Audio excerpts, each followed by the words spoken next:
Welcome.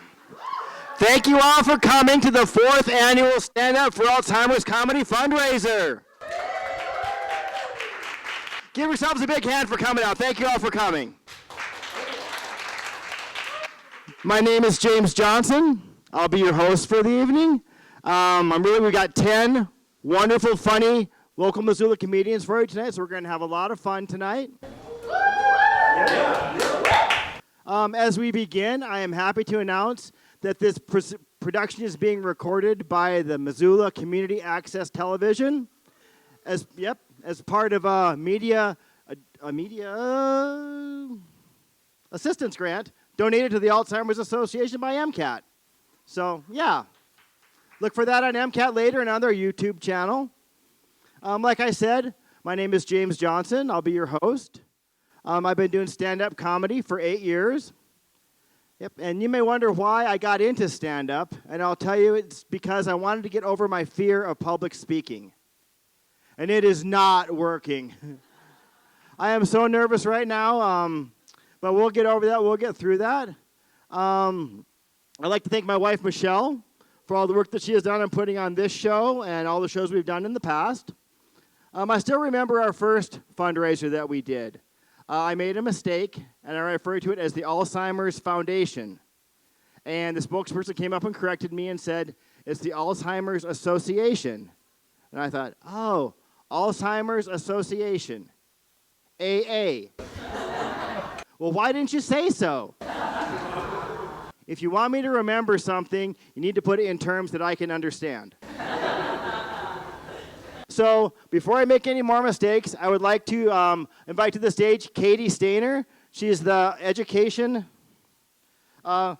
community educator for the Alzheimer's Association. So please welcome Katie to the stage.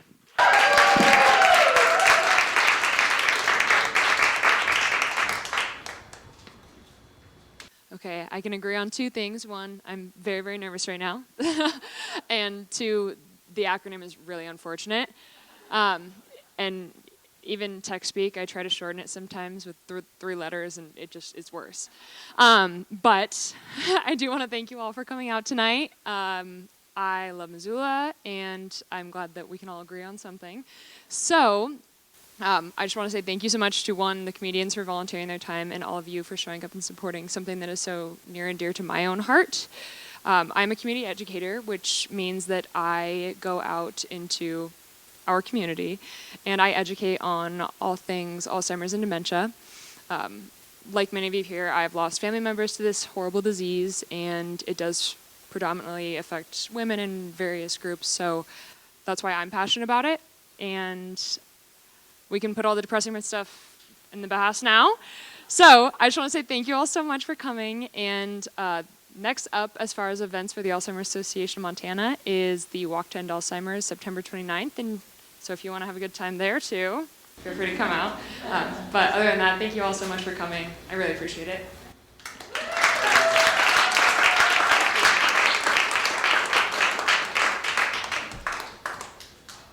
Keep it going for Katie.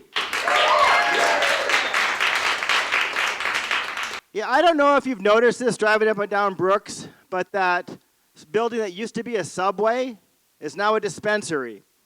Yep. And I wonder how many times this happens. Like somebody walks in and says, I'd like a foot-long cold cut combo. And the clerk is like, I'm sorry, we don't sell sandwiches anymore, we only sell weed.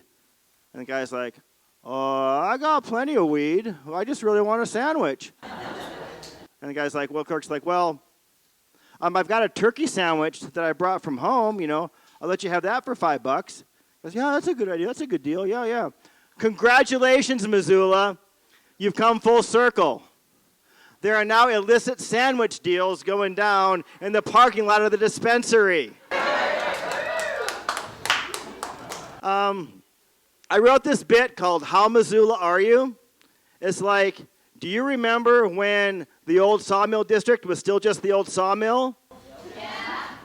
Yeah. Did you move out to Lolo after your divorce?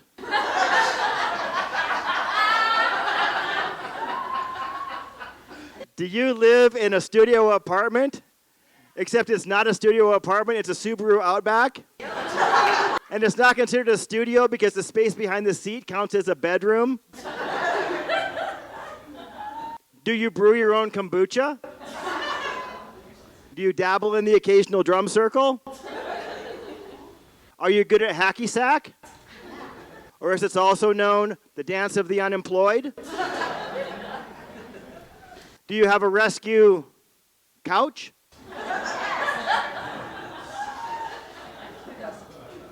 God, I wonder, is there an alternate universe where Ted Nugent died young and is considered the greatest guitar player of all time, and Jimi Hendrix is a bitter old conspiracy theorist that everybody hates? What does Rob Zombie use to make chili? More cumin than cumin. Yeah, I love going to rock shows. Michelle and I, we go to rock shows out at the Kettle House sometimes. Sometimes our seats are like up in the lawn. And so when we're there, we bring a blanket to sit on the grass. Everybody brings a blanket to sit at the Kettle House. Except for one time, I saw a guy, he brought a rug. Like a big, rolled-up rug. And his friend looked at him and said, "You dummy." I said, "Bring drugs." God, I love heavy metal music, though. I think that Amazon should use the Judas Priest song, "You've Got Another Thing Coming," in all of their ads.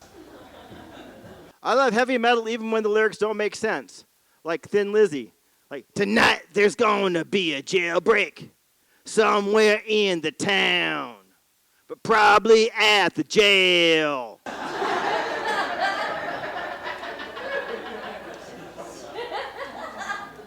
I love going to rock shows. I went to a metal concert not too long ago. I was in the pit, and it was really wild. I was getting pushed backwards and forward and all around, and I got pushed backwards into this guy, and he was totally solid.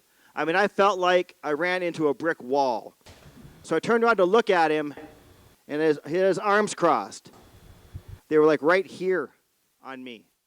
I thought, damn, this guy must be like 5'10". All right, are you ready for your first comedian? This comedian hosts a monthly open mic at the Badlander. You can also see her right back here at the ZAC on June 13th at the Pride Show. Please welcome to the stage, Aubrey Juden!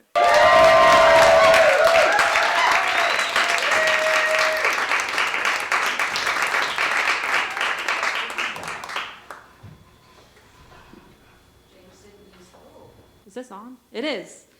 I just wasn't talking into it. All right. I do want to address the elephant in the room. I got bangs. Yeah, and it's not because like I'm recently out of a relationship or anything. I'm mentally unstable on my own. I don't need a man to do that. But the Montana weather actually makes me feel a lot better about how mentally unstable I am. I actually use it to like gaslight people. I'll be like, "Oh my God, you can't take a little hot and cold? What are you, from Texas?" But I don't mind the cold weather. At least since I stopped being forced to wear snowsuits underneath like all of my Halloween costumes growing up. I used to be like, I grew up with, and I was like every Disney princess just on a ton of steroids. Just, someday my prince will come. I do think that's why I dress so slutty today, though. Like, I just don't want to cover anything up. It's either that or when I was 13, I got the part of a prostitute in Les Miserables. And so my parents had to sign a permission slip saying it was okay that I could be a whore. And I've just taken that and ran with it ever since. Being slutty does kind of have some downfalls. I do get like a lot of dick pics. It'll be like noon and I'll be texting a guy. He'll be like, "Hey, how's your day going?" And I'll be like, "Oh my God, so sweet. My day's going great. How's yours?" And he'll be like, "Hard." And I'll say, "Hard, but not very long, I see." But I don't want you guys to worry. I did grow up in Missoula, Montana, so I have a very specific skill set for responding to dick pics, because for every one dick pic I receive, I'll receive at least 2 fish pics. And you can respond to them largely in the same way. You can be like, oh my God, it's so big you have to use 2 hands to hold it. Or cute, look at his little eye. Or yep, you definitely caught something. And I like to be inclusive for, if there's some Texans or Californians in the audience or whatever. If you don't have fish pick experience, do not worry. You can always fall back on the old reliable. I don't know how to tell you this, but your dick has major Nickelback energy. Just look at this photograph. Every time I do it makes me laugh. I can tell you guys are probably like, wow, your parents must be so proud of you. And they are not. I was a gifted student growing up, and so my parents would tell me all the time, they were like, hey, like you are just gonna have an alphabet behind your name. It's gonna be like Aubrey Juden, MD, PhD. And I did follow in that path in some ways, like in my medical chart, it says Aubrey Juden, OCD, BPD. And on my dating apps, it says Aubrey Juden, DTF. But I am gonna graduate with my MBA in biostatistics soon, so I will have that. Yeah, it's basically getting your MBA in body count. Some people use like the Notes app in their phone. I use Excel spreadsheets. Whenever I tell people like I'm a freak in the sheets, they assume bed until they get their quarterly report with graphical analysis.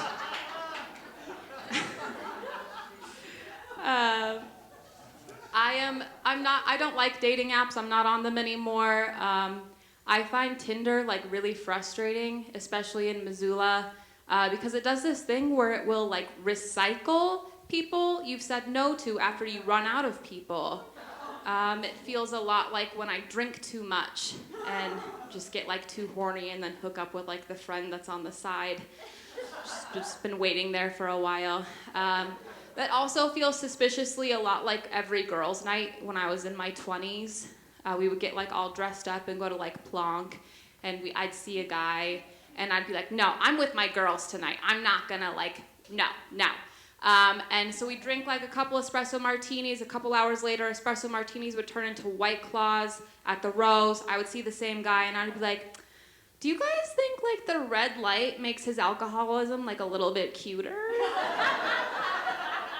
And then a couple more hours pass and White Claws turn into boxed wine at Flippers.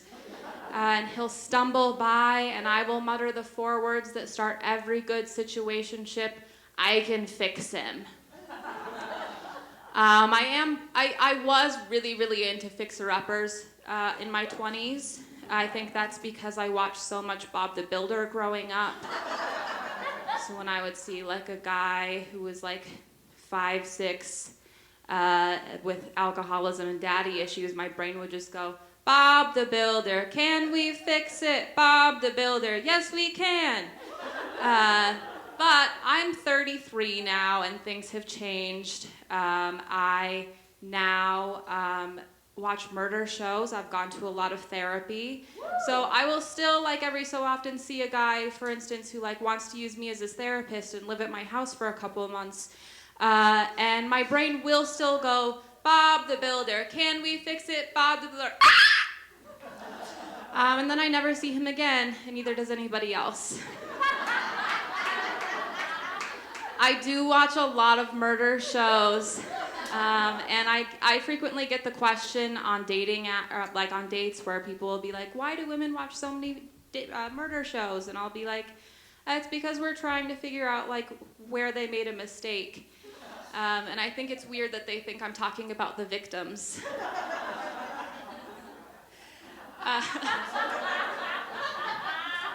I would say watching murder shows is basically my only hobby. I really don't like hobbies, to the point that like swiping on Tinder is actually pretty exhausting, especially in Montana, because it'll be like rock climber, camping, hiking, and I hate all of those things. I am not outsidey. I'm outdoorsy in that I like to, or I'm not outdoorsy. I'm outsidey in that I like to drink on patios. But I don't really like hobbies, and I'm really proud of myself that I'm finally 33 free and I could admit that I don't like hobbies. When I was in my 20s, I was like a relationship chameleon, you know? Like I dated a guy who really liked powerlifting, and so I would just like go to the gym with him all the time. I dated one guy who was a fishing guide, and so like I would stand in the river and drink an entire 30-pack of Natty Light. I even dated one guy who was like super into other girls. I guess some hobbies do stick around.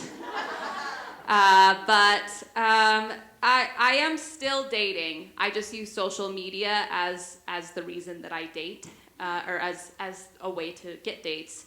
And that's actually had a little bit of a snag recently because somebody made a fake Instagram account about me. It was one of those ones that like used all of my pictures and added all of my followers, but just in the bio it was like, click here for spicy pics.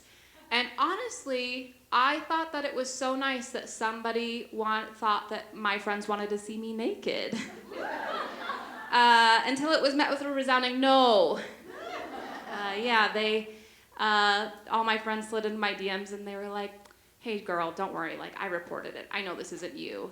And that really ruined all my future business plans.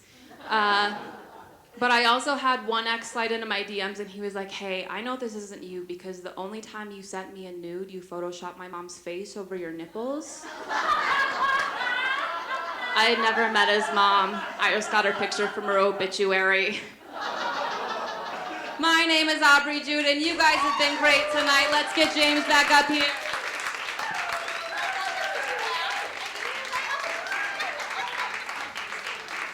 That was fantastic. Keep it going for Aubrey. All right. Who likes stand-up comedy? Who likes karaoke? Karaoke and comedy, turns out they go together like peanut butter and chocolate. And your next comedian hosts a comedy karaoke show for rookies the second Tuesday of every month. So welcome to the stage, Corey Demers!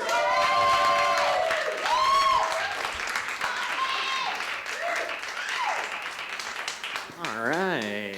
You guys are way more awake than I am. I'll take it. My name is Corey. A little bit about myself. I grew up in Phoenix in the 90s. I don't know if you guys remember Phoenix in the 90s, but like to put it into a little bit of perspective, like I grew up in a neighborhood where like I was the white kid. And kind of, it goes a little bit without saying, like, you know, I'm pretty hood. Like, I can crip walk, but I'm not gonna. Just keep that in your back pocket there. So when I was in first grade, my parents were already divorced. Thanks. And I guess I really badly needed a haircut, so my mom couldn't get me like in to get a haircut.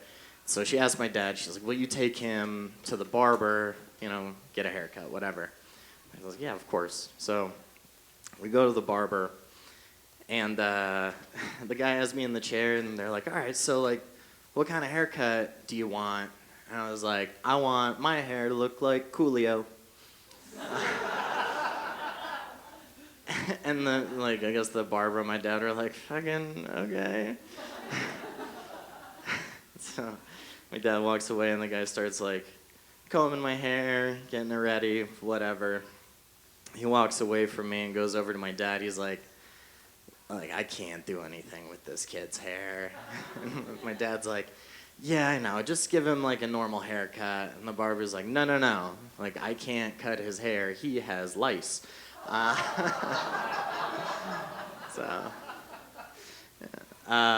no,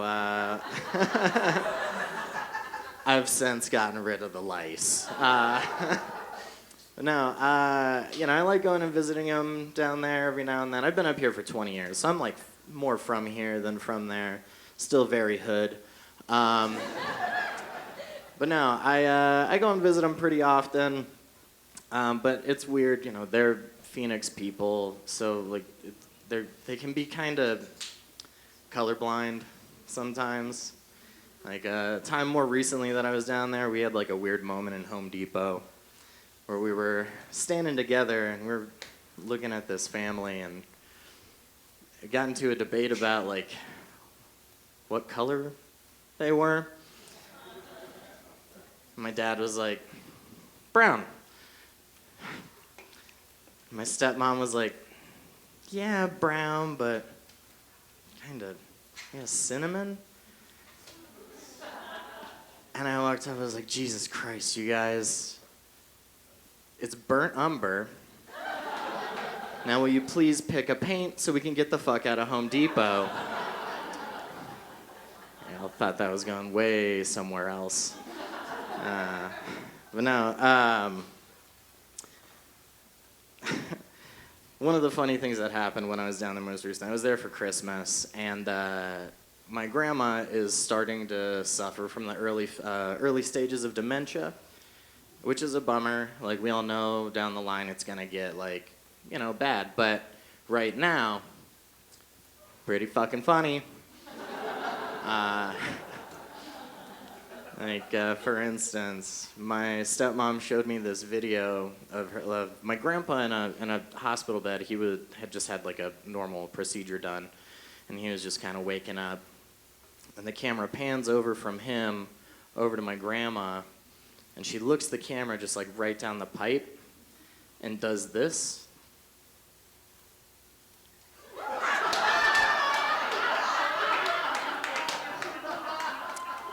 Excuse me. My stepmom goes, what the fuck was that? And like without missing a beat, she just goes. She's like, yeah, what is that? She just goes, I'm licking his dick, like referring to my grandpa. I was like, Jesus Christ. Jesus Christ.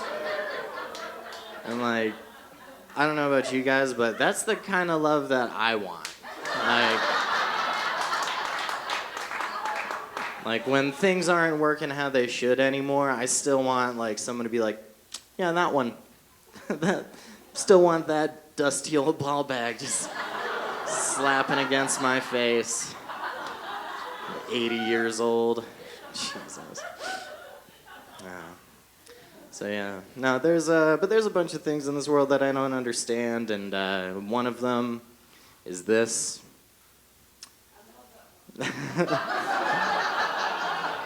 A lot of people do. I don't understand it. You know, that dismissive jerk-off motion. I don't like it. Like, I don't like the negative connotations it has.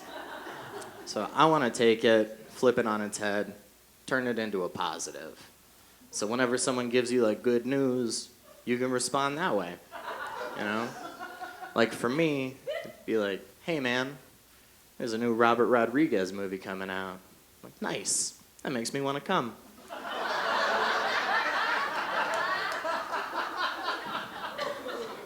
Yeah. Danny Trejo's gonna be in it. It's like, no shit, that makes me want to come. Like, yeah, dude, it's the new Spy Kids movie. Man, how old are they now? Can they be like spy college kids? Like, close enough. But no, I more recently went through a breakup. It was a bummer. One of the reasons our relationship fell apart, like we had been together for over a decade, and one of the reasons our relationship fell apart is because she would always accuse me of gaslighting her, to which I would respond, no, I'm not. But no, I should be like, no, whenever you do shit like that behavior like fills me with anxious energy and makes me like fucking like, not okay. I'm like, okay, whatever. And I just didn't get it until like more recently I myself was gaslit. What happened is I was driving home from work and I looked down and the fucking gaslight in my truck came on and I was like, fuck, I am full of anxious energy. Is this what she means?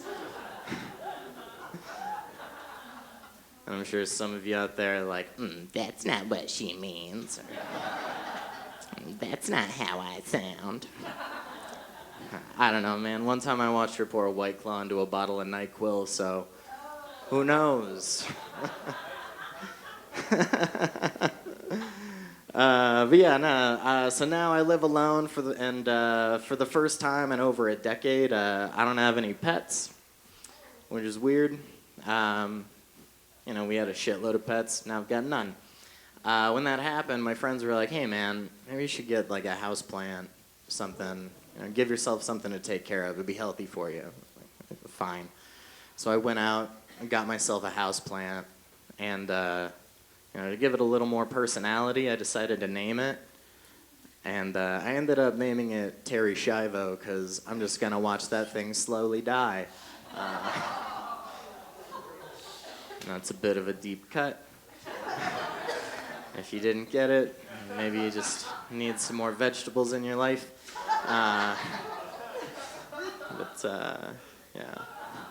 Yeah, no, living alone's weird. So, I spend too much time masturbating. Starting to look a little raw. So I considered, getting myself a sex toy just to kind of like help me muscle things out, I guess. But those are weird. Have you ever noticed that it's way more acceptable for people with vaginas to own a sex toy? Like sex toys for vaginas can be like really small, fit on the tip of your finger, disguised as furniture or whatever.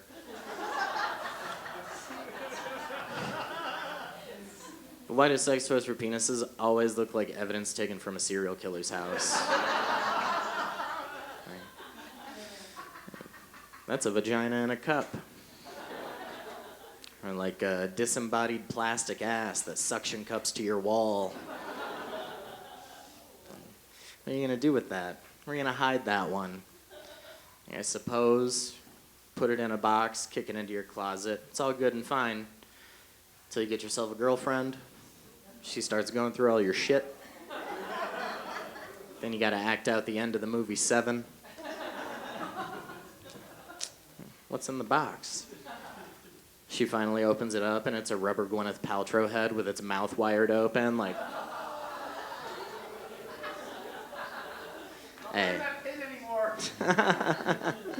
I know it's not for everyone, but hey, it makes me want to come.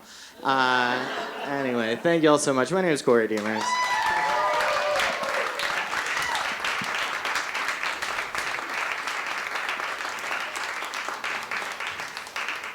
Hey, Corey. All right. Your next comedian is a co-host of the podcast. It's the end of the show as we know it. And they're also going to be performing at the Pride Show here at the ZAC on June 13th. So make some noise for Freya Holland!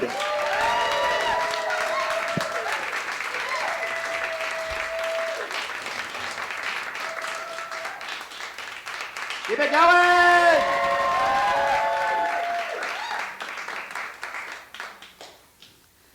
With how long I've been doing comedy, I would think audiences will be accustomed to how fucking long I take to get on stage. Apparently not. I fucking love performing at the ZAC because of this fucking ramp. Truly, you don't know how good a ramp is until you need it. Although I do sometimes wonder, will I overshoot it? And fucking Evel Knievel it to the back of the room. I kind of want to. Do I do it tonight? Nah. James didn't mention this when he was bringing me up, but he is my nemesis. We are currently in a beef, a comedy beef, because I've been fascinated with the Kendrick Drake situation, and I just think a beef is would be really good for my career right now. I'm having a problem though, and it's that can you imagine how fucking hard it is to insult James Johnson? That man is made of chocolate and marshmallow fluff and dreams. You cannot come up with anything bad to say about him.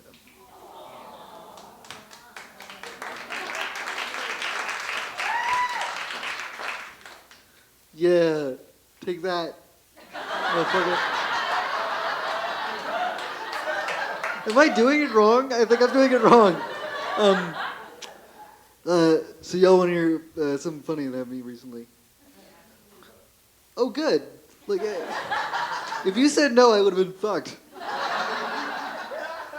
I would have just sat here for another like 4 minutes. I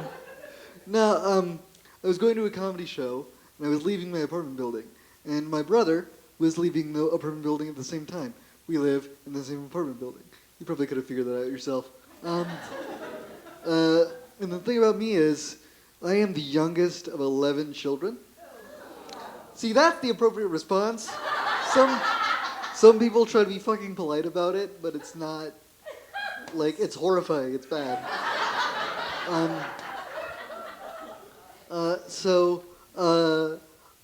I think, like, back in the old days when you would have 11 kids because you needed 11 people to work the fields, and you were certain that at least a couple of them would, die in war. That was to be expected, so big families wouldn't grow attached to each other. But thanks to the miracles of modern medicine, I get to stay around. So, my family aren't affectionate, let's say, very, very easily. So I was leaving my house, and my brother hits me with the middle finger. That's one of our love languages. It's like acts of service, physical attention, fuck you.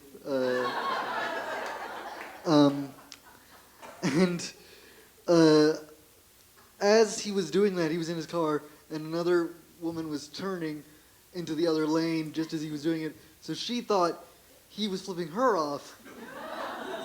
So she stops her car and pulls him over and says, "Did you just fucking flip me off?" And he says, "No, I was flipping them off." And he points at me, and she looks at me, looks at him, looks at me. It's like, what the fuck is wrong with you? Now, Zach. May I call you Zach? Zachary. We're in a formal setting. Zachary. I had two options here. The first one was to say, no, it's really okay that he flipped me off. You see, that's my brother, my flesh and blood. I love him so. And that is how we show each other love. Or I had the second option, which was way funnier. Where I could have denied ever seeing him and like acted real innocent and cute. So he just looked like even more of an asshole. Can you guess what I chose to do? I don't know what I did. I'm sorry. I just got back from my shift at the puppy hospital. I was oh so sweet to the puppies today, and I thought I was doing a good job. And then he just flipped me off for no reason. So, yeah, I've been riding that high for about like 4 days. Anytime I can make people in my family look like assholes, I take it.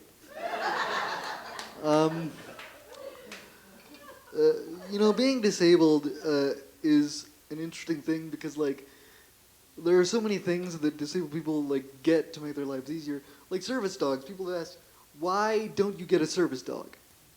And I say, it's very simple. Because I feel like I would waste a service dog. Because Alexas, this will make sense, I promise. Alexas, they are these devices that have all of the internet wired directly into them, and they can answer any question, and like they can run your life for you, and like run your schedules and all that stuff. And I exclusively use mine to fucking tell me the weather and tell me which celebrities are dead.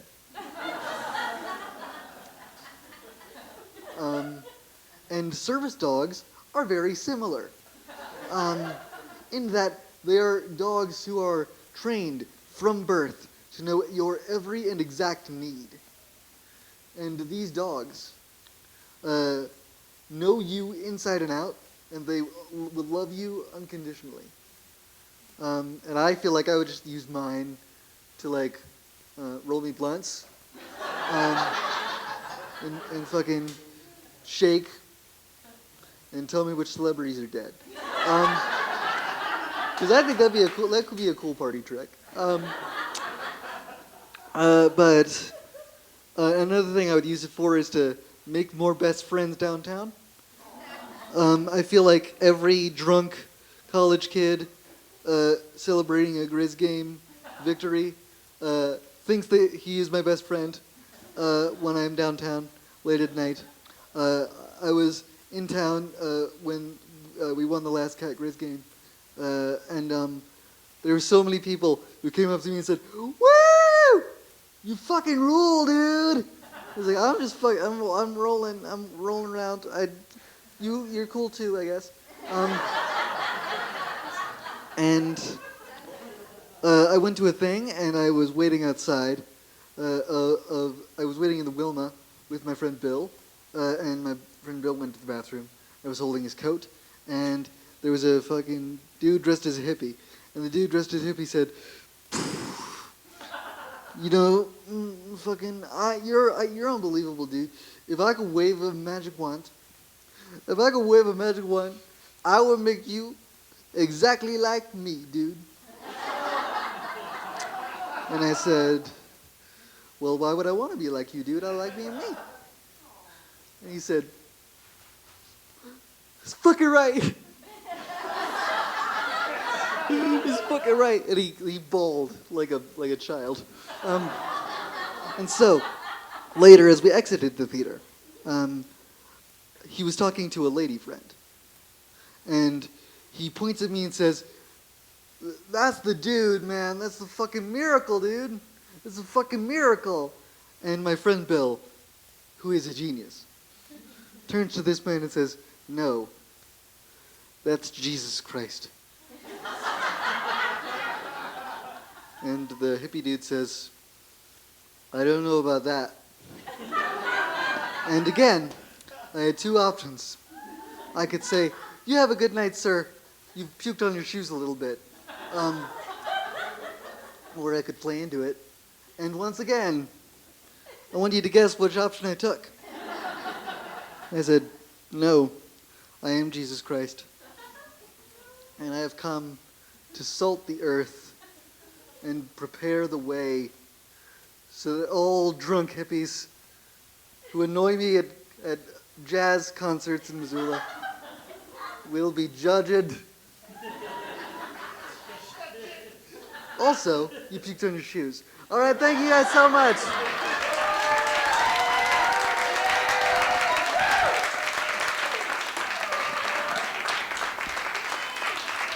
Freya Holland, everybody.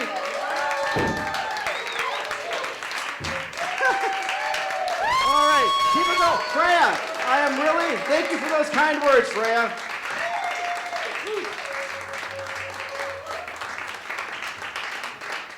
Freya, thank you for those kind words. I'm really intrigued about having a beef with you, too. We'll just have to hang out with each other long enough till we find something to hate about each other. How about that? All right, your next comedian is also the co-host of the End of the Show As We Know It podcast. Please welcome Tim Miller!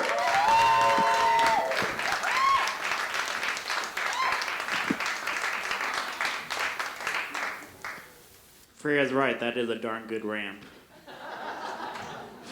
Give it up for yourselves.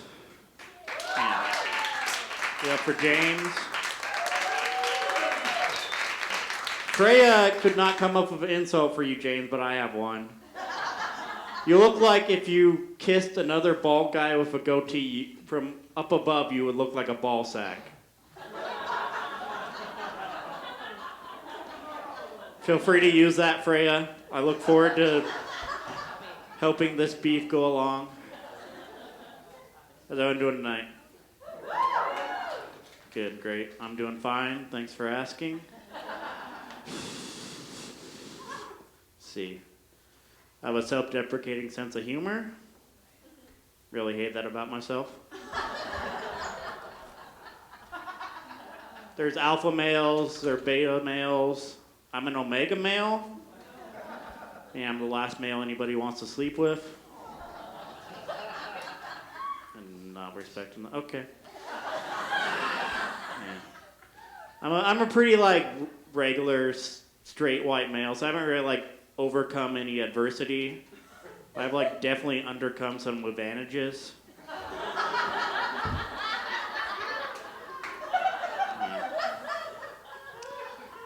Went to the doctor recently. Yeah. Turns out I'm as healthy as a horse with anxiety, depression, and high cholesterol. Yeah. Yeah, I'm glad to be here. Give it up for yourselves for coming out. Yeah, one more time. I'm glad to be here. I've had the pleasure of being at all 4 shows. This is the 4th annual. Thanks, James, for having me back. He's never asked me to headline, but that's fine. I'm used to not headlining. I'm a middle child, so yeah. I'm actually a near perfect middle child. Like personality-wise, but I also did the math. I'm like exactly 20 months in between my brother and sister. And I'm way funnier than both of them, so. Yeah, you don't see either one of them up on stage, so. Yeah. This is kind of like I have a personal connection to this cause because I used to work in a retirement home where I had to serve like people with early onset Alzheimer's, like food. Yeah. Don't clap for me, that's fine. That's fine. But that job actually led me to do stand-up because I made a pact with one of my coworkers there to like try a stand-up open mic. Like, I thought I would just do it once, but I ended up like falling in love, and I'll be doing it 9 years in June. Yeah. I think he did it like twice, and then he gave up. Like, honestly, he's probably funnier than me, but I'm just more persistent. So, yeah. Okay. Yeah. After the retirement home, I worked at the dishwasher for a while. Okay. You didn't cheer as loud when the other job, but okay. But yeah, just being a dishwasher is like one of the only jobs where the better you are at it, the worse you feel about yourself. Than like maybe like NRA lobbyist, I don't know. Yeah, and I already feel like pretty bad about myself. Like I don't want to blame like being a middle child, like 9/11, or like the fact I was held back in 1st grade. This was before No Child Left Behind, so. In fact, I'm pretty sure I was one of the last children left behind. Bush is an asshole. Yeah, by the dishwasher. Now I work in the meat department at a local grocery store. I haven't said the name yet, so but I won't. Yeah, I work despite I don't even know like the difference between like a tri-tip steak or like a quad tip steak. One tip, I guess. I don't know. Yeah. I feel like we're missing out on an opportunity in the meat department to release like a beefcakes of the meat department calendar. Even though I'm like the best looking one in the meat department. Yeah, thank you. And I'm not really like a beefcake. I'm more like a beef like cupcake. Yeah. Or like a beef like mini cupcake. Or like a beef one of those like cheesecake bites because I'm like cheesy and fluffy. Yeah. So I'm single, yeah. If anybody likes dates with lots of awkward silences, talk to me after the show. Yeah. That guy, okay. Let's do it. Want to get coffee sometime?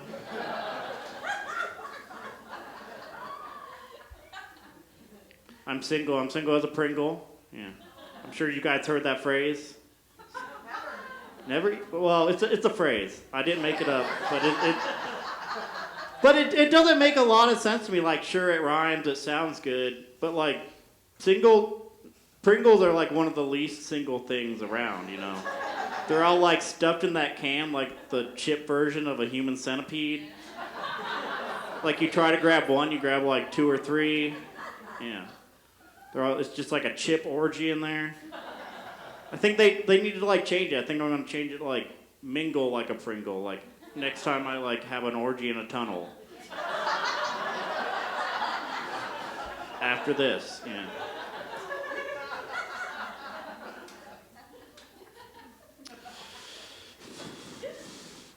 Let's see. Speaking of bad moms and bad people, which I am now. Like, why does the mom always get blamed when, like, somebody becomes a serial killer? Like, if I ever become a serial killer, which I'm considering if James doesn't ask me to headline next year, it's most likely not my mom's fault. Like, it's probably my brother and sister, to be honest. Yeah, my mom's more likely to lead me, like, accidental tax fraud because she got me involved in a pyramid scheme. Again. Yeah.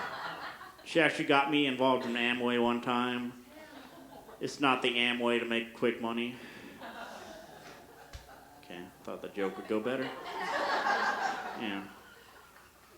Not sure what crime my dad would lead me to, like, I don't know, maybe treason. Yeah. Okay, I've been thinking about death. Anybody else? Yeah. Like I don't really want to go to heaven or hell when I die. Like hell sounds awful as it should. Like my grandma's probably there and she's just gonna like nag me. And heaven sounds okay, but you have to be up there for eternity. Which I don't know if you guys know this. That's just like fucking forever. Like, I just don't know if I can make that kind of commitment, you know? Like, I haven't even had a real girlfriend. I had one for, like, half an hour when I was, like, 11, but, yeah. Single as a Pringle. And I don't know, maybe I could be a ghost. Like, being a ghost might be kind of cool, you know? Like, I don't think I'd haunt anybody because, like, I can't commit to that. Kind of lazy, but maybe I could just like travel around, you know, it's easier for ghosts to get places, like I can just pop up across the globe. I could even travel to other planets, because in my fantasies ghosts can do that. Let's see. Yeah. I guess I wouldn't mind being reincarnated. Like I'm like super decent. I'm decent. Like I don't think I'd come back as I'm like a decent person. I don't think I'd come back as like super awful, like a tapeworm or like Jar Jar Binks or like Donald Trump's anal bead. Yeah. I'm also not like super great, so I wouldn't come back as like a dragon or like a movie star or like Batman. But yeah, maybe I'd come back as like something halfway decent, you know, like maybe like a hippo or like Chewbacca or like a stand-up comedian again. One who's like slightly better and maybe a little more hung. Yeah. I'm Tim Miller. I've been great. You've been great. Have a good night, everybody.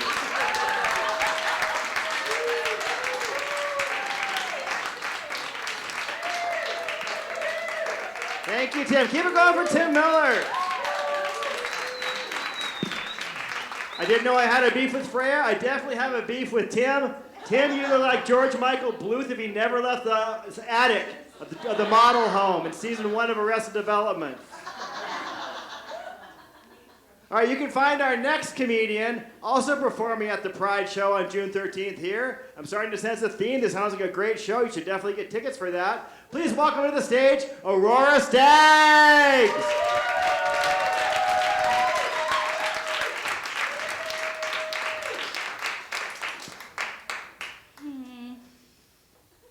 Hello. I just went pee before my set. Thanks. So that I wouldn't pee on stage. You guys are welcome. And I love gender-neutral restrooms, but sometimes they make me feel bad about myself. Like the ones here are labeled, this restroom has a changing table, and this restroom has a urinal, and I don't have a penis or a baby. So I felt woefully unprepared. Missoula is a great place to be in the spring and summer. There's all sorts of stuff to do, hiking, farmer's market. But it can be kind of awkward when you don't do some of those things. I told a group of people I was getting to know that I have never gone floating, and they were like, yeah, I know. They were like, but this is Missoula. We all float here. We all float here. We all float here. So I'm not gonna hang out with those guys.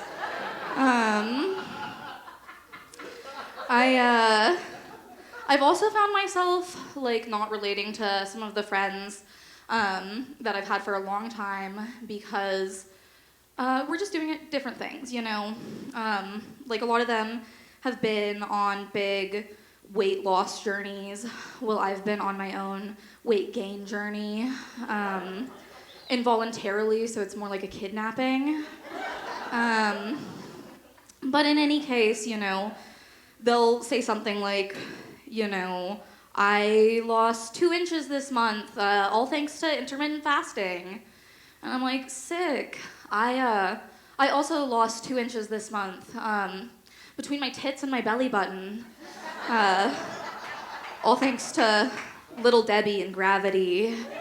And I'm a really body positive person now, I think that people in larger bodies are beautiful. Fuck yeah, fatties.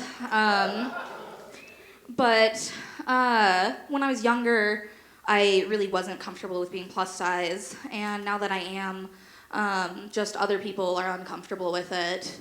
And I was talking to another friend, and I was like, well, as a fat person, she stops me, and she's like, you're not fat, we're the same size.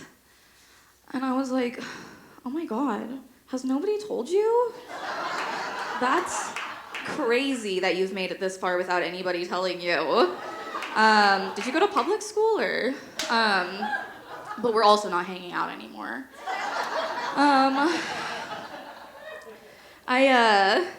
I've worked customer service for the better part of the last decade, and it has made me a much worse person. I'm not even nicer to other customer service workers because of it. Because I know how I'm supposed to treat customers at my job. And so if I go somewhere and the employees don't start sucking my dick, I'm confused. The other day, my partner and I, we went to a gas station, and the clerk working there, the song Smokin' in the Boys' Room was on. And he looks at us and he goes, I bet that guy was smoking more than cigs in the boys' room. And he did this thing. You know what I'm talking about? I'm not good at it. He did a blowjob motion. And that was unsettling, not really because of the unprompted sexual remark, but mostly because he was talking to us like we were his equals. And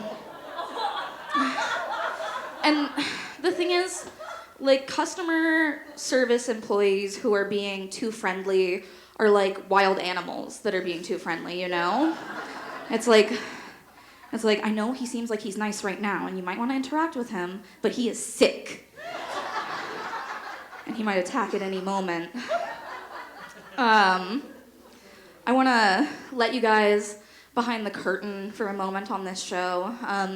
James told us in the group chat that this is a fundraiser, and don't make the audience uncomfortable. But I'm really passionate about helping people get comfortable with uncomfortable conversations. Thank you. And one thing that I think we would all benefit from accepting, even though it's uncomfortable, is our proximity to those we might look down upon. And what I mean by this is, some of us might walk down the street and, see somebody sleeping on the sidewalk and have some judgmental thoughts about them and how they got there. Even though we're just a paycheck or two away from being in that same spot. And a lot of us might laugh at furries. Even though the first time we got ushy gushy wet was seeing Lola Bunny on Looney Tunes. So I just think it's important to be honest with yourself.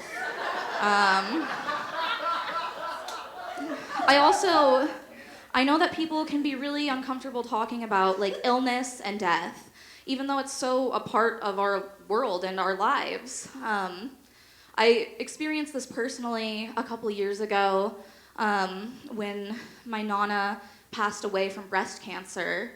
And I was looking for support, and all I would say to people is like, she was murdered by her big fat titties.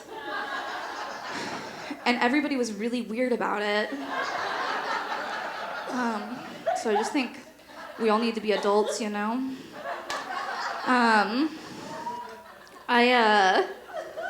I was actually raised by my grandparents, not the set that included the grandma that passed away from breast cancer. The grandma that raised me is alive, and she has very small titties. But she has Alzheimer's. Oh my God, she said the name of the show. She has Alzheimer's, and even though it is a degenerative disease, she still has beautiful moments of growth. I was spending some time with her last weekend, and her whole life she's been really insecure. She hasn't had one nice thing to say about her looks or her body. And she was showing me some images from her last colonoscopy, which I did not know that they gave you. But she was showing them to me, and she said, "Don't these look pretty good?" And I said, "Grandma, I have always thought you were beautiful, inside and out." So it's just nice to see. I also, my grandpa passed away about a year ago, and he always struggled with substance abuse. I'm a lot better at it than him,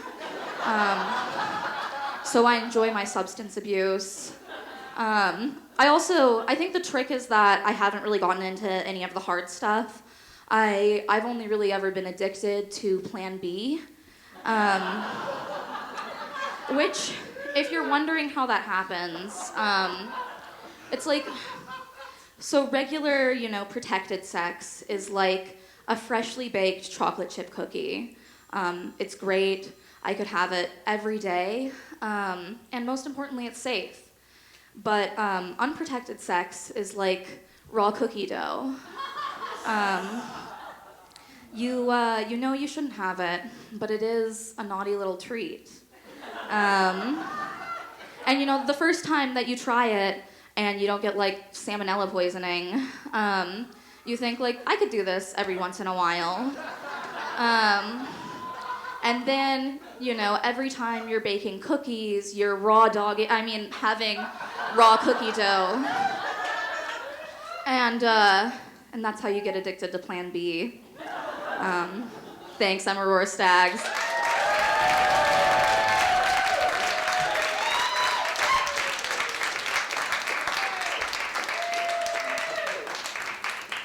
Keep it going for Aurora Staggs. Thank you for keeping it nice and comfortable, Aurora. All right, our next comedian is pretty new to the scene, but he's been tearing it up. I'm really happy that he's here. So please welcome, all the way from right over there, Dan Lamb.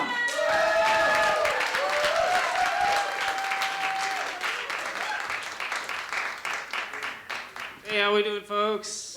Good to see you. If you like my set, you can follow me at Dan Lamb on cam on OnlyFans. It's good if you like a guy that looks like a hobbit that wake and bakes. Yeah, I smoke a lot of weed, but I'm kind of like, you ever heard the term California sober? It's like when you quit drinking, doing drugs, but you keep smoking weed and doing psychedelics. Well, I'm that, but I still drink beer, and I call that Missoula sober. I got told recently that I kind of look like Tom Cruise, if he were still working on a GED. If he's Top Gun, I'm mid-gun for sure. That's all right. I just don't think I have like main character energy. You guys heard that term going around? My lady comes up to me the other day. She's like, "I'm a main character." She says that about herself, and I'll admit this kind of felt like a little bit of a red flag. But we've been together like 5 years, so I was just like, okay.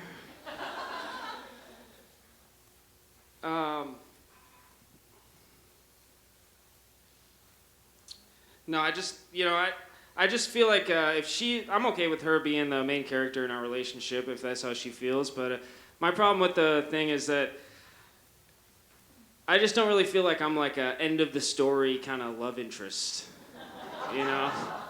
Like if her life's a movie, like I'm the guy that's there at the beginning, that's just kind of there to like show her, just kind of characterize her as someone who's there. Characterize her as someone who still has some growing up to do, you know? Like, as soon as she gets that call to adventure, like, I'm out. That's all right, you know? I'm just thinking, if she's the princess in the story, I'm not really like a frog that's going to turn into a prince, you know? I'm more like a toad she licks to get high, you know? Actually, we recently got engaged. So that's kind of exciting. Thank you. I was always kind of a person that like didn't really believe in marriage like that. Like I was like, babe, why do we gotta bring the law into our love? Why do we gotta, you know? Like it's like we act pretty married, you know. We live together, we go on trips, we're planning a future together, we have sex occasionally. Yeah, I was like, wow, we're basically practicing marriage without a license, you know? And I was like, babe, I drove without a license for years, you know? Administered pharmaceuticals without a license, hunt and fish without a license. All right, there's some things you just can't joke about in Montana, that's all right. Yeah, I'm learning the ropes, man. I moved here about 6 years ago from Michigan, from like Detroit area. I love it here. I love Missoula a lot. But yeah, being from Detroit, it's really just not hard to impress me. When I first got here, I was like, "You're telling me all these houses have people in them? It's crazy, man." But yeah, I shouldn't make fun of Detroit. You know, it's just like too easy. It's like shooting fish in a drive-by.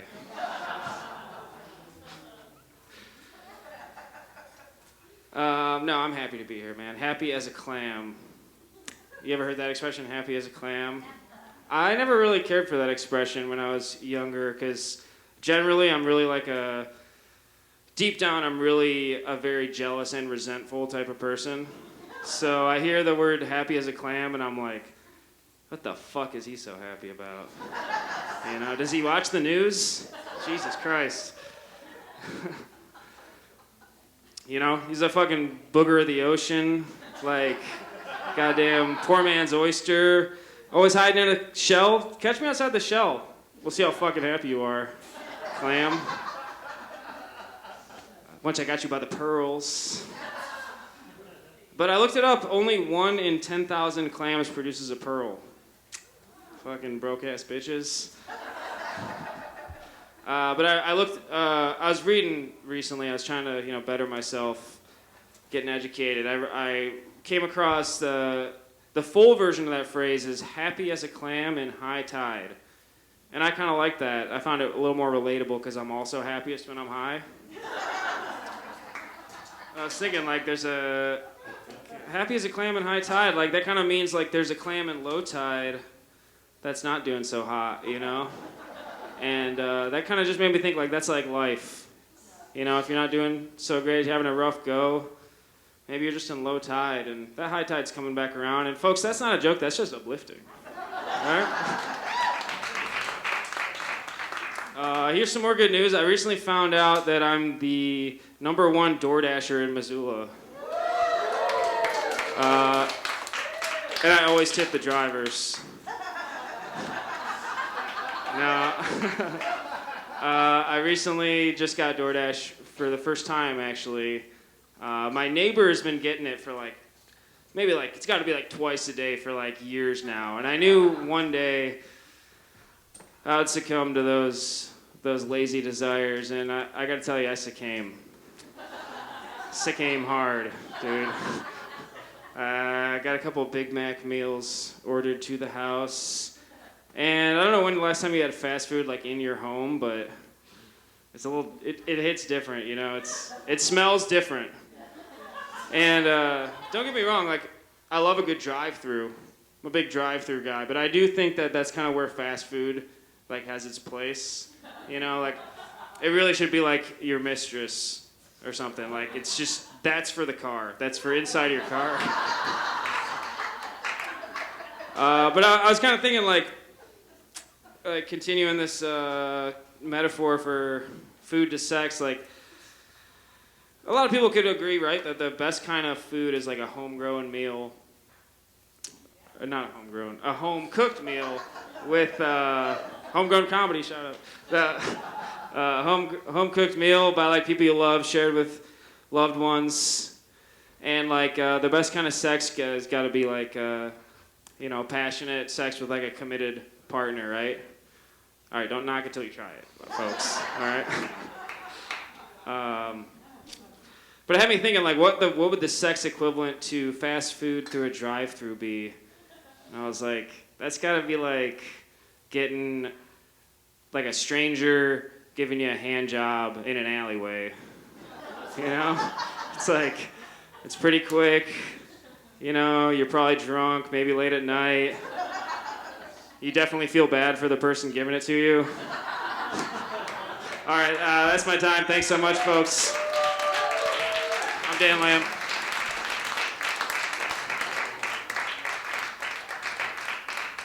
Dan Lamb, keep it going for Dan Lamb. Really funny stuff. All right, you can find our next comedian also at the Pride Show. And you can also see her working on new material every week at her home open mic at the VFW every Sunday. Everybody make some noise for Lindy Lee Keller!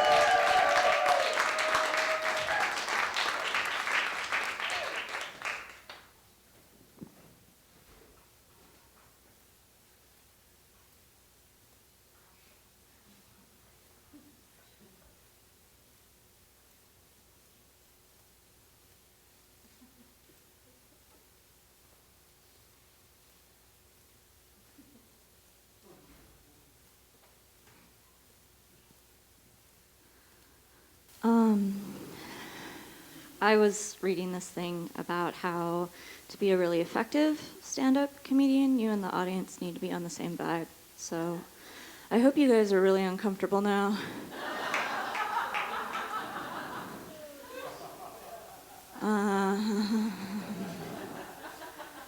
I know what you're thinking. You're thinking that I don't know what you're thinking. And you're right. And I'm sorry that I lied. I used to be severely mentally ill. I'm doing a lot better these days, but I still got it, you know. One of the things I don't have to deal with anymore, I took some tests. I no longer have severe social anxiety disorder.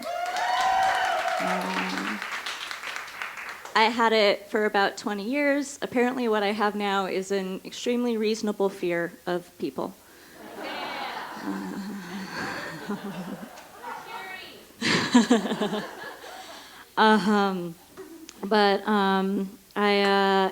It's really almost surreal not to have it getting in my way all the time anymore. I used to get really frustrated with like people confusing my symptoms for my personality, you know? Like they thought I was awkward and uncertain of myself and needed their like signals of their approval and reassurance all of the time to be okay. And now that I'm fully recovered, I think we can safely say that is in fact my personality.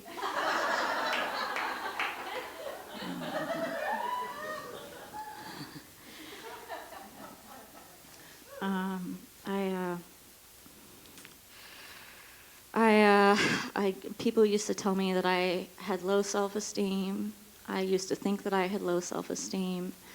Now I realize that the rest of you just have way too much confidence.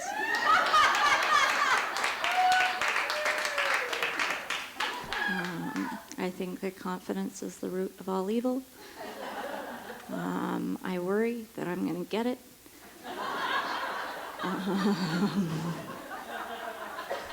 No, I really do worry. Now that I'm not like constantly like hyper vigilant about whether I'm being inconsiderate of other people, like I worry that like I'm not going to be looking out for other people as much, and I kind of need to work on my social skills now that I can use them. I've been working on being a better listener.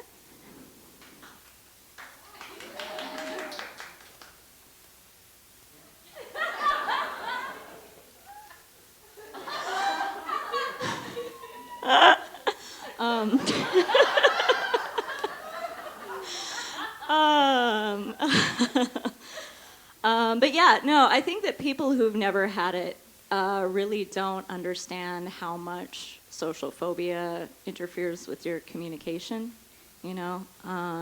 Like there were so many misunderstandings over the years that I'm just never going to be able to clear up. I think a lot of people thought that I was rude or full of myself or didn't like them when I just was having a hard time expressing myself. And I think a lot of people thought that I was shy when I didn't fucking like them.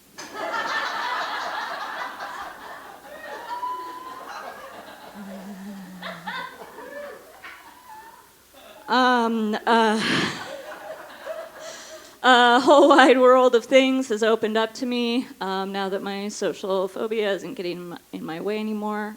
Obviously, I'm up here. I like to do karaoke. I recently tried dating again for the first time in 5 years. Turns out not like riding a bike. Not at all. I got dumped after about a month.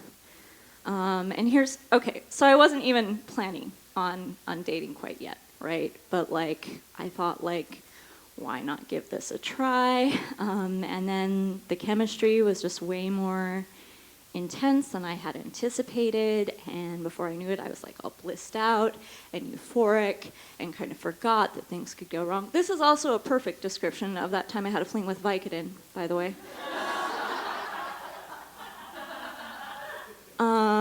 And then my supply ran out. Well, she didn't run out. It was more of a slowly backing away situation. My supply made sure I had all my stuff. Let me know right before I got out of the car. It was very humane. Yeah,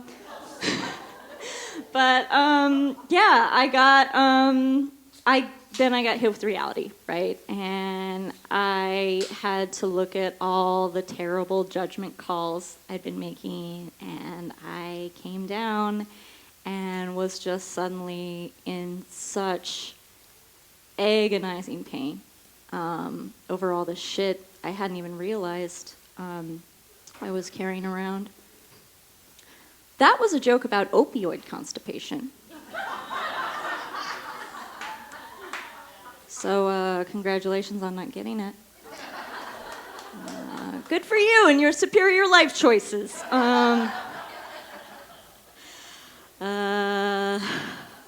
Yeah, so I got dumped by a nice person for the right reasons, and it was bad, and I feel bad. But I tried to soldier on. I don't know. I have made a lot of bad choices in my day, to be fair. I was married young. I was divorced by the time I was 27. It was kind of a very lonely situation because at that time only about 3% of millennials were, which is the same percentage of millennials that had a PhD, yet is my mother proud of me?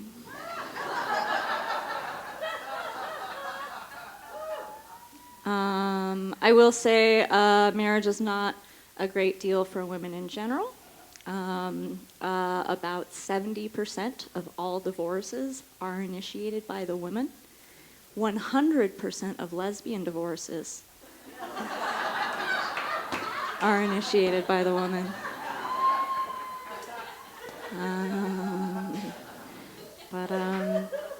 Yeah, I'm doing my best.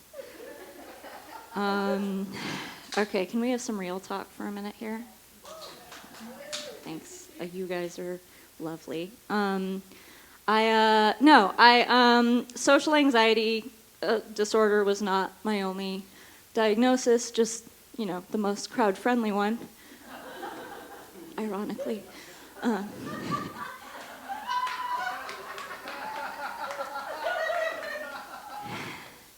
And I really do my best to take care of myself, right? And I've really been trying to make better decisions. But for years, I'm still on disability. I was in and out of the psych ward. I was on 5 medications at once that made me drool.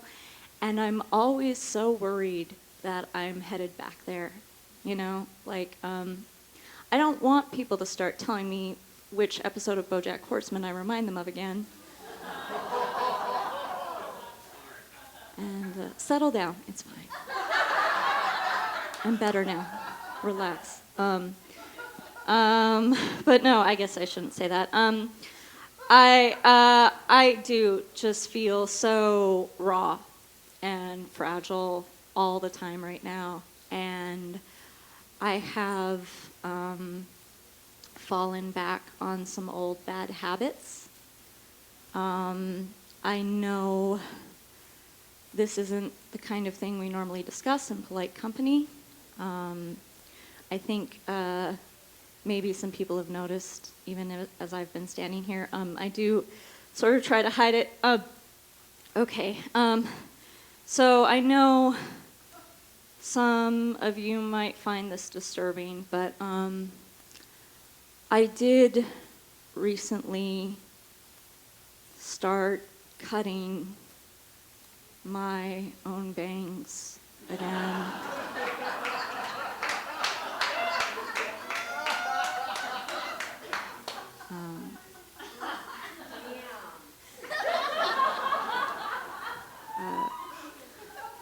People are concerned, and I understand. I kind of forgot how hard it is to stop once you've started. And if we're being real, I'm probably going to have to see a professional. I just needed to feel something, okay? Thanks. I'm Lindy Lee Keller. Thanks so much for coming out and supporting this cause.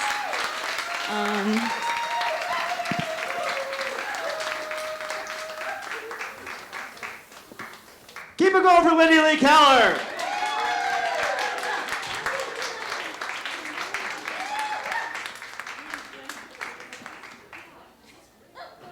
Our next comedian, you can listen to her podcast.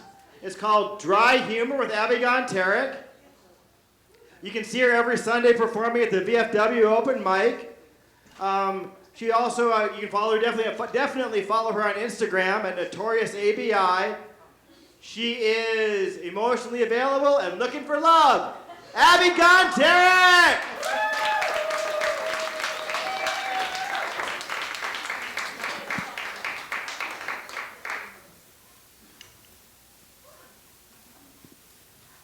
Hi, I'm Abby. I'm an alcoholic. I have ADHD.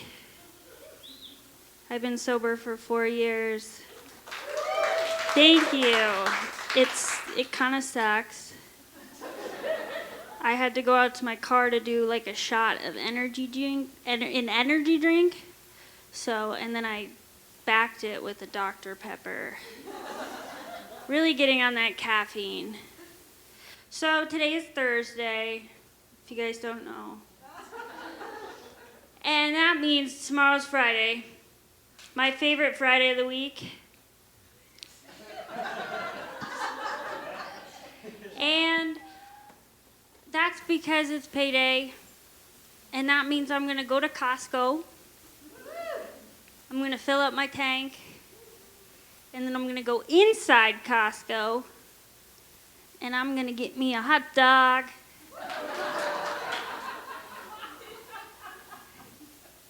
It's my favorite.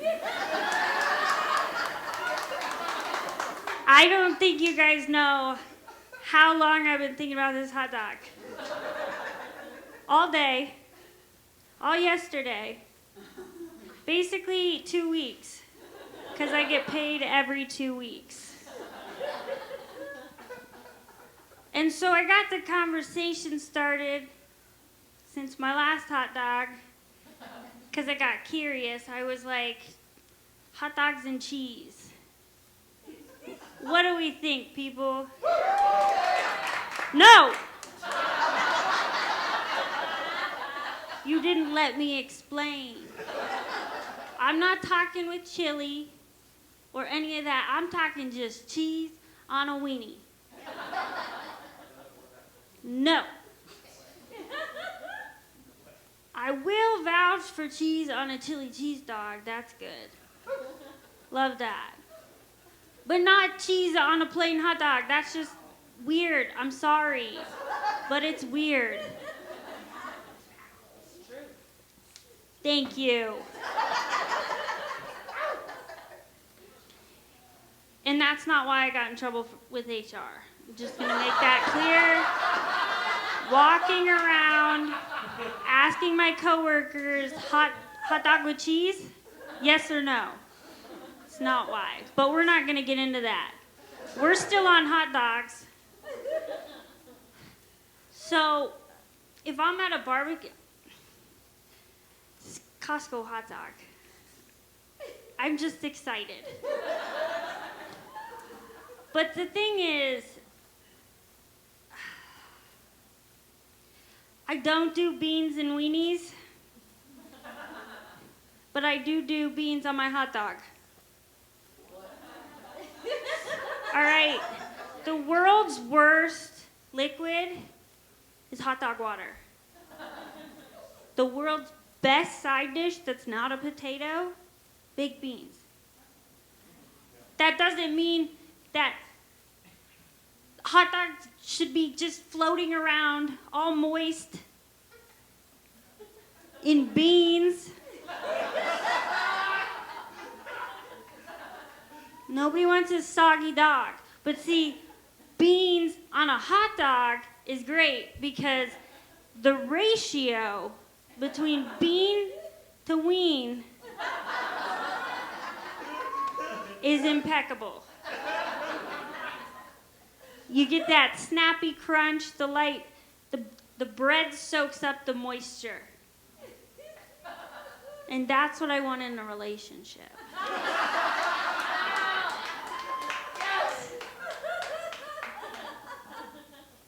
But here's my thing, if I'm at a barbecue, which I'm not,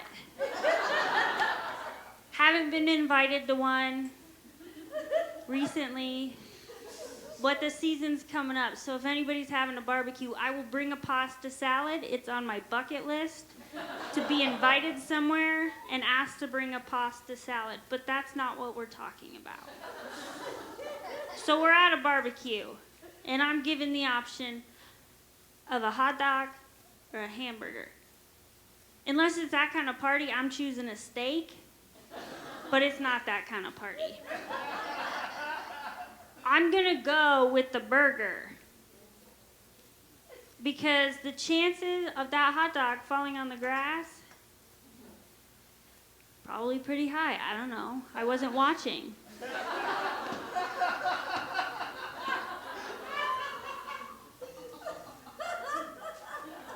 but I was thinking about it, so I'm gonna go with the burger.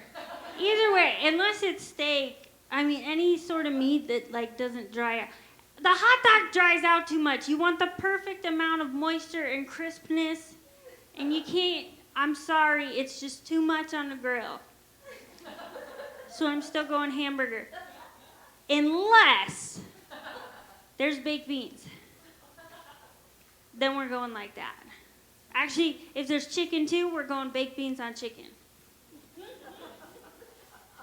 Baked beans on the hamburger. I really like beans. And I'm very nervous to put that on my dating profile. Like the Costco hot dog thing, I think I can swing in a cute, sexy way. I want a man who's easy. No. Convenient. No. Accessible, frugal, and delicious. Actually, I think one of my dream dates would be like, hey, you want to go to Costco? And I'd be like, yeah. We can split a slice of pizza while we eat our hot dogs. They're simple, they're easy. And I can put one in my pocket and save it for later. I was gonna go get a hot dog before this so that I could whip it out when I said that, but I ate it.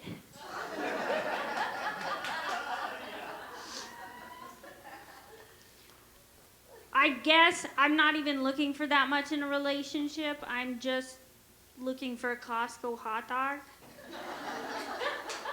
And to be invited to a barbecue.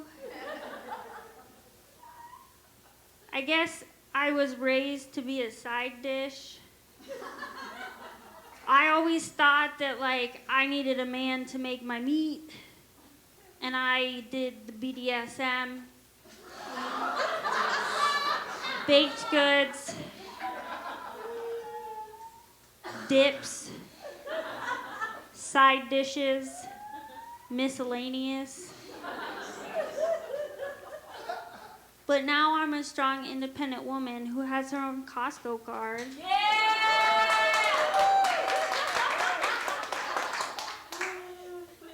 And I can go buy my meat in bulk. Thank you all for coming. Thank you for supporting Brains. I'm Abby Gonteric.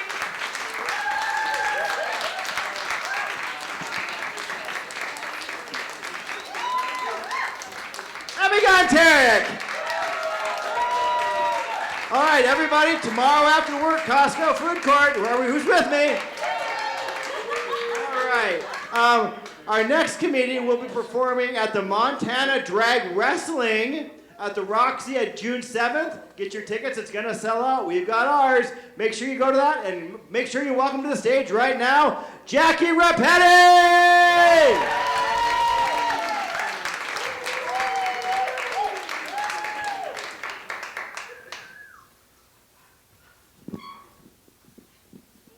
Everybody.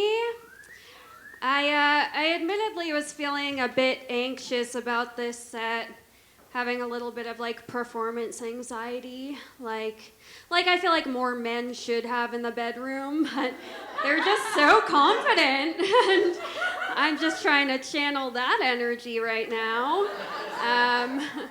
But I put a lot of pressure on myself, like y'all paid to be here, we're here for a good cause, and I was really getting in my head like imposter syndrome and all of that, and then I found a way to calm myself down. I was like, you know what, Jackie, you have a little bit of nerves, you're feeling a little bit of pressure, but just know that you will never be under quite as much pressure as those 5 men in that submersible that time. You know, they were under so much pressure, they died. And I don't anticipate dying tonight, just killing it. So, thanks. Yeah, but that, and I imagine, like, it's almost been a year. I think we can laugh about it. I think they would encourage our laughter. They'd be like, yeah, we went in the ocean in a tin can, you know what I mean? But yeah, I was just holding on to that today. It was like a mental stress ball, just squeezing the submersible until it popped. And then I heard a voice that was like, 5 men have been eliminated from the game of life, because we're in a simulation. So that made me feel better. I feel like a few of you are like unsure whether or not you can laugh about that. That's fine. I'm gonna break the tension by letting y'all know where I'm at in my menstrual cycle. Yes, because I'm a woman and I'm gonna talk about my period. Yeah, so I'm currently in my luteal phase, which is exciting. Yeah, I have to admit, I'm in my 30s and I'm only now learning that there are phases. I used to think it was just blood and no blood. I was like, but where does the anger come in? And luteal! So that's where I'm at. And I know for those of you who don't know, luteal sounds like the phase where women like stick crystals in their holes and pray to Jupiter or something. I don't know. But for me, being in my luteal phase really just means like everybody is kind of annoying right now, like myself included. Every time I look in the mirror, like my face looks distorted and horrific.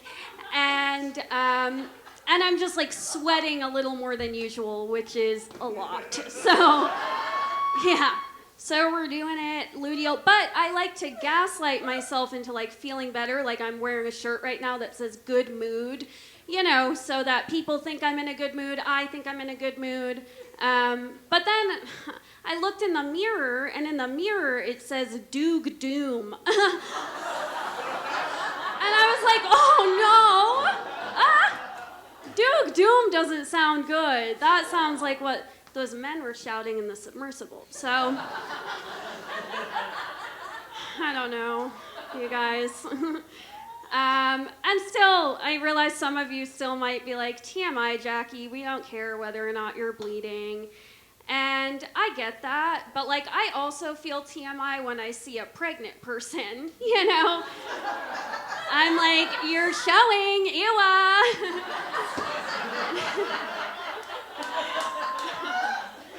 And okay, that's a funny one for me, because I mean it. No, but being pregnant, it's like a very like visible showing of like where you're at in your cycle, right? And like if you're not familiar, being pregnant, that phase is called the mistake. And we all make them, it's fine. Listen, in 1990, 2 people made a mistake, and then in 91, the mistake took a breath for the first time, and here we are. It's me. Talking about my parents and myself, yeah. My mom doesn't like that joke because it's not even a joke, it's reality, And she doesn't cope well with reality, and that affected like my childhood and my adulthood, and I want to like get into it. So my mom had me really young. She was 22, and like she was a strict mom. I was an only child, and she implemented a bedtime for me, like from youth through high school, and the bedtime was 7:30 p.m., which is wild, okay? If you have a kid, don't do that to them, because they will move 2,500 miles away, find strangers, and talk shit about you on a stage. So, like, just, like, be normal. Like, all I wanted to do was stay up and watch Wheel of Fortune, But no, so I was raised to be, like, an introverted, like, indoor cat. I spent a lot of time by myself, and it's funny, I don't know if anyone here has been, like, mistaken for being a bitch or an asshole, but you're just an introvert. Like, you're supposed to socialize that's why they tell you to socialize a pet, so that when your dog meets another dog, they're normal.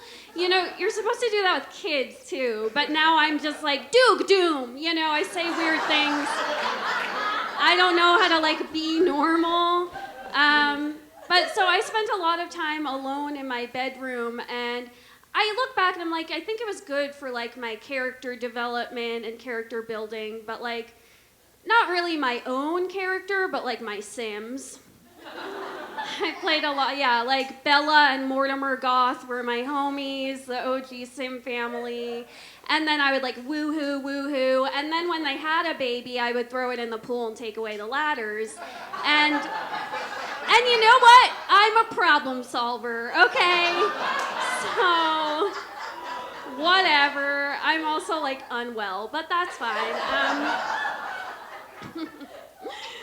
Oh my gosh. But yeah, so I was raised differently. I'm an only child, and a lot of people assume too, like as an only child, they heard that and assumed I was like spoiled or whatever. And I'm like, yeah, I guess if like spoiled is a child who's obsessed with playing solitaire, then maybe, you know.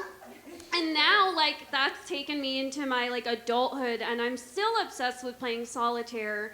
But now that's just what I call masturbating. So, you know, and I'm like, if I play my cards right, you know, I might orgasm.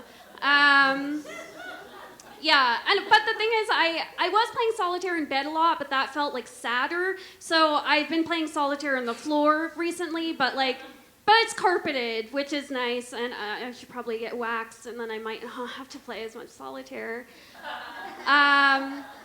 But I saw an ad recently. I'm seeing a lot of Memorial Day mattress sale ads.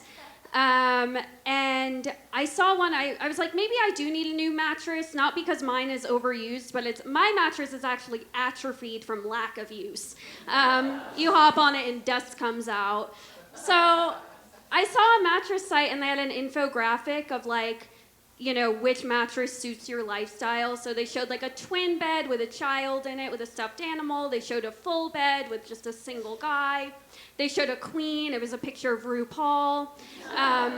They showed a king. It was a whole family and their pets. And I was like, I don't feel represented because there's no single girl laying next to a pregnancy pillow for support. Remember, I'm luteal. I'm not pregnant. And playing solitaire. So now I'm still just sleeping on the floor, which feels right. Anyway, I'm gonna go home, play some solitaire. You guys have been great. Have a great night, everybody. Thank you.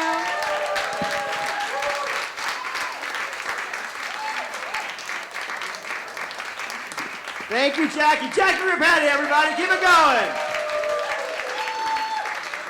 All right. Thank you all so much for coming out. You've been a wonderful crowd. You filled the place. I'm so happy you all came. But give yourselves a big round of applause. And a big round of applause for all the comedians you've seen here tonight. Go, yeah. Give it up for the Zach. Give it up for MCAT. Are you ready for your headliner? He has an 8-year running podcast, and he recently retired from lawyering to pursue his dream of being a kept man by a single mom. Everybody, welcome Nick Hyde!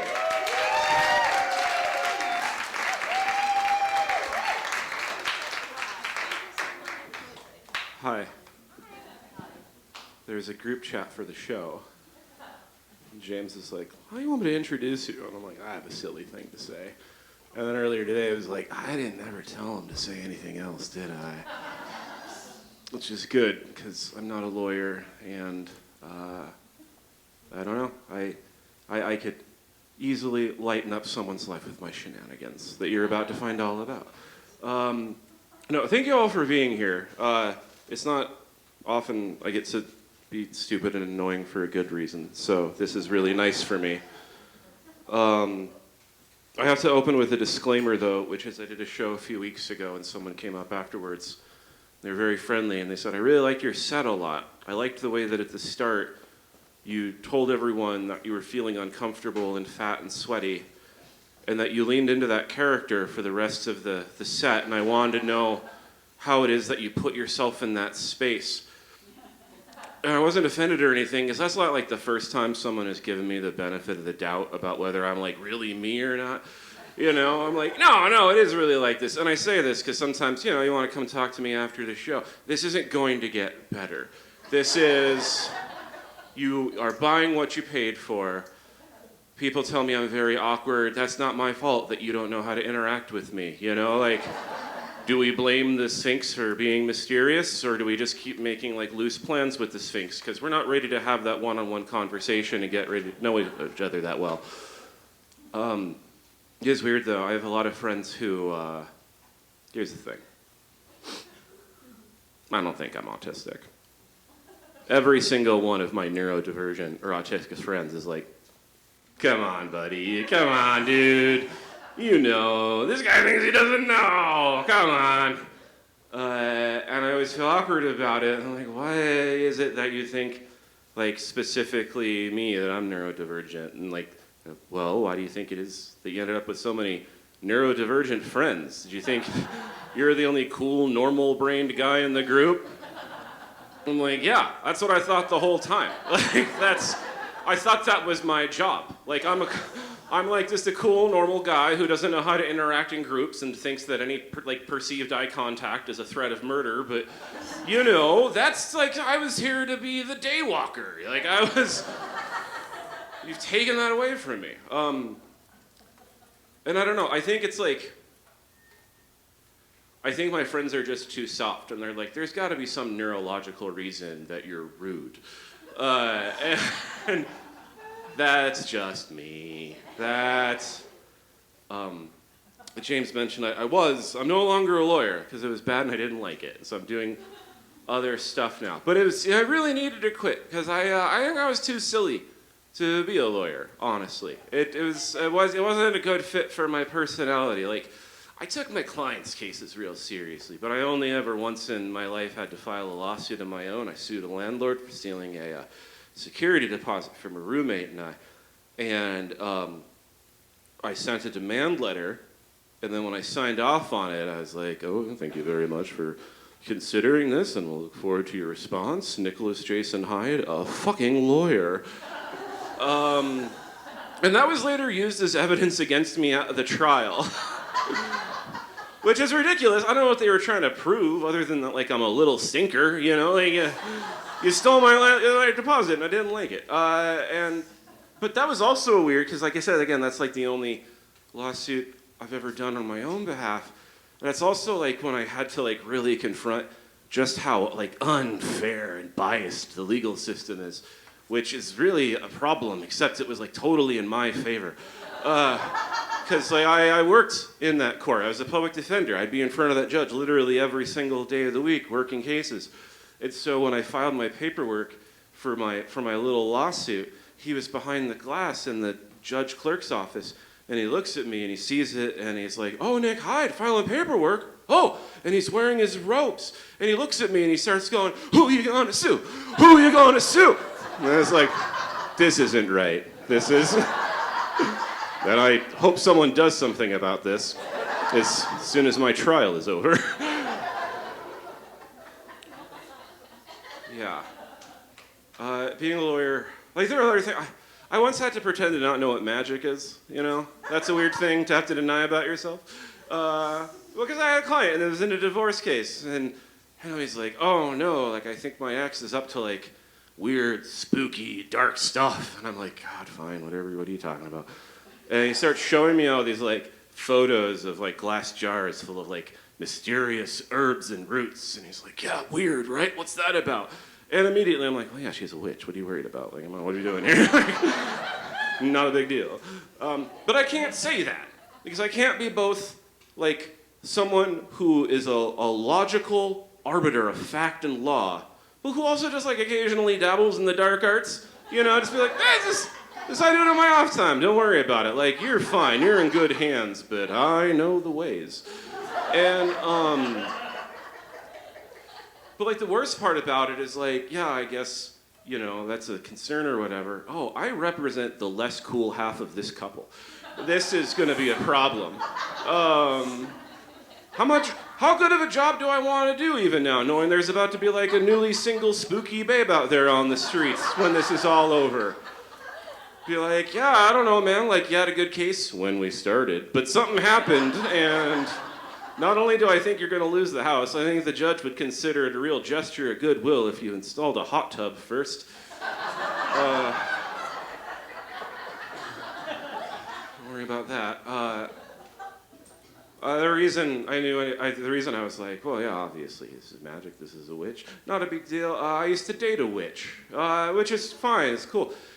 Trust is a big part of any relationship, that's fine.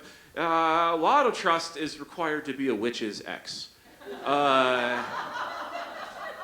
We don't live in the same town, we stay in touch. She asked me to, one time, send her one of my worn shirts so she could use my essence for a spell. And I did, obviously. I don't believe in magic, but I know how good it feels to receive a package. And so I also didn't even bother asking what kind of magic it was, whether it was good or bad or not. I don't care. I turned 40 last year. Life's starting to slow down, If I can go to a party and even if it's a curse, if I have frogs coming out of my ass or whatever, that's better than listening to you talk about your stupid kids, all right? I don't care how great Jake is doing in soccer, all right? I've got rashes I didn't think were possible. And last time I saw her too, she's like, sign this. I'm like, what do you need it for? It's going into a good voodoo doll. I'm like, I don't know, I know none of this is real. That sounds so extra not real, but I think that might be a real thing. And I did, of course, I signed a sheet of paper that now exists in a doll somewhere in Southern California. Which is silly, but also, again, turning 40, if I'm gonna have, a weird barrage of mysterious aches and pains, I want it to think, someone out there's thinking of me at least. They're mad at me, but I'm not alone. So yeah, we're friends now. We've gotten to know each other, right? I've told you I'm a lawyer. Anything that you admit to me is confidential. Anyone ever want to murder somebody? Thank God. God, I'm waiting for the time I ask and everyone's like, oh no, no. And I don't mean seriously plotting or anything, it's just someone's in front of you going slower than the speed limit and you're like, if I had the psychic power to make their car explode in a volley of flame as I drove triumphantly through the ashes, I don't know that I'd use it responsibly. It's not a big, and the reason I ask is, so I know you're up here and this is a collected and cool man who has everything, but I've got a long history of depression. 9 times out of 10 I go to the doctor. It's just because I'm sad. And and when you go for that reason, they make you fill out a sheet. There's 2 check boxes. One of them is have you had any suicidal ideation in the last 2 weeks? And I'm like, that's what I'm here for, baby. Hell yeah. And then they have another box that says, have you had any homicidal ideation in the last 2 weeks? And on that one, I lie 100% of the time. So here's the thing, I have admitted to feeling suicidal. The worst thing that has ever come from that is one time I had to spend some time in a hospital, and every night someone would bring me a big plastic sheet and a Sharpie. I'd put an X on it. When I woke up in the morning, a stranger would bring me a breakfast burrito. I don't think my life has been that good since then. I have ever since been how do I decouple the suicidal ideation from a fucking good breakfast burrito? And it hasn't played out yet. But I am sure that the consequences of admitting in writing to wanting to murder people doesn't end nearly as deliciously. And especially if they follow up with well, and who have you thought about murdering? Don't write that down. I'm an attorney. Don't do it. It's not. In high school, we had a kid who he wrote down who he wanted to murder, and suddenly he didn't go to our high school anymore. And that was crazy. That's when I learned I'd have to memorize my list. It's I can't have this documented anywhere, but it's not I'm gonna forget it. I've had ages to memorize it. But again, it's number one at the top. Number one of the bullet is the guy who when I was 19 at Pita Pit, I said, hey man, can I get a falafel thingy? And then over the loudspeaker, he said, hey, could somebody get this guy his thingy? He didn't know what a dangerous enemy he made that day. And his time is short, except this is, before like social media, and I never got his name. Don't really remember what he looks like or anything. That just makes the thrill of the chase that much more intoxicating.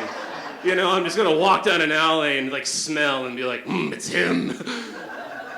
Anyway, I should go before he admits of wanting to murder anybody else.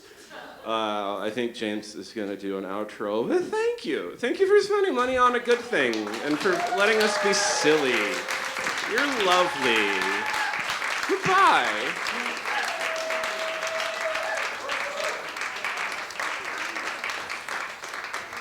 Thank you, Nick. One more time for Nick Hyde. And one more time for all the comedians tonight. All right. That's the show. Thank you all so much for coming. Thank you for showing your support for the Alzheimer's Association. You've been a wonderful crowd. I can't say thank you enough, so I'll just stop saying thank you. All right, have a great night. Thank you all for coming. And comedians, please come to the stage for the picture.